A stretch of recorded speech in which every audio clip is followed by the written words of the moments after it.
আমরা ক্রীড়া চর্চার মাধ্যমে আগামী দিনে আপনারা জানেন যে বিগত ফ্যাসিবাদী স্বৈরাচারী খুনি হাসিনার আমলে পরিকল্পিতভাবে ছাত্র সমাজকে ধ্বংস করার জন্য বাংলাদেশের ভেতরে মাদক সহ অন্যান্য অসামাজিক কর্মকাণ্ডকে উৎসাহিত করা হয়েছে। বাংলাদেশের পাঠ্যপুস্তক শিক্ষাক্রমকে বিকৃত করা হয়েছে, ইতিহাসকে বিকৃত করা হয়েছে, করে এক প্রকার বাংলাদেশের ভবিষ্যৎকে অন্ধকারে রেখে দেওয়ার জন্য, পেছনে ফেলে দেওয়ার জন্য দেশি আন্তর্জাতিক চক্রান্তকারীরা সেই পরিকল্পনা করেছিল। আমরা সেখান থেকে উত্তরণ ঘটিয়ে আগামী দিনে ক্রীড়া চর্চার মাধ্যমে আমাদের যে সর্বগ্রাসী মাদকের যে সমস্যা সেটির আমরা সমাধান করতে চাই।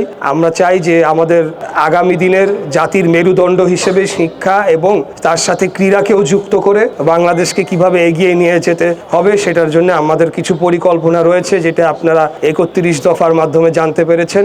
আপনারা যেহেতু ছাত্রদল করেন, এটা আমাদের আপনাদের দায়িত্ব যে আমরা দলের কার্যক্রমকে জনগণের মাঝে তুলে ধরি এবং সেটাকে বাস্তবায়ন করার জন্য যার যার জায়গা থেকে, যার যার ইউনিটের জায়গা থেকে আমরা যথাযথ পদক্ষেপ নিই। সেই জন্যই আপনাদেরকে আবারও ধন্যবাদ যে আজকে আপনারা এই ক্রিকেট টুর্নামেন্টটি আয়োজন করেছেন, অত্যন্ত সুন্দর, এবং এটির ধারা অব্যাহত থাকুক সেই আশাবাদ ব্যক্ত করছি। এবং আগামী দিনে বাংলাদেশ একটি গণতান্ত্রিক পথযাত্রা যে উত্তরণে রয়েছি, সেই পথ আমরা অতিক্রম করে আবার একটা গণতান্ত্রিক বাংলাদেশ আমরা প্রতিষ্ঠা করতে পারি, সেই আশাবাদ ব্যক্ত করে আমার বক্তব্য এখানে শেষ করে আপনাদের থেকে বিদায় নিচ্ছি।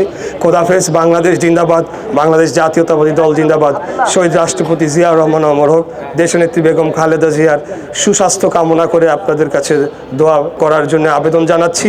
আমাদের প্রাণপ্রিয় নেতা, যিনি 25 তারিখে বাংলাদেশে প্রত্যাবর্তনের পর সকল অপশক্তি যারা আগামী দিনের নির্বাচনকে তারা বানচাল করার চেষ্টা করছে, আপনারা দেখেছেন ঢাকা 8 আসনের সম্ভাব্য প্রার্থী জনাব হাদি, তিনি বাংলাদেশের পক্ষে কথা বলতেন, গণতন্ত্রের পক্ষে কথা বলতেন এবং বিদেশি আগ্রাসন বিরোধী উনি জোরালো ভূমিকা নিয়েছেন বিধায় ওনাকে আজকে এই ন্যাক্কারজনক হামলা করা হয়েছে। আমরা তারও সুস্থতা কামনা করছি, মহান আল্লাহ তাআলা যাতে তাকে দ্রুততম সময় সুস্থ করে বাংলাদেশে ফেরত আনুক এবং আমরা তার পাশে রয়েছি। সেই জনাব হাদির জন্য আমরা দোয়া প্রার্থনা করছি। এবং আমাদের নেতা দেশ তারেক রহমান, উনি বাংলাদেশে আসার পরে সকল অপশক্তিকে আমরা জনগণকে সাথে নিয়ে রুখে দিয়ে বাংলাদেশকে আবারও গণতান্ত্রিক দেশে প্রতিষ্ঠা করবো ইনশাআল্লাহ।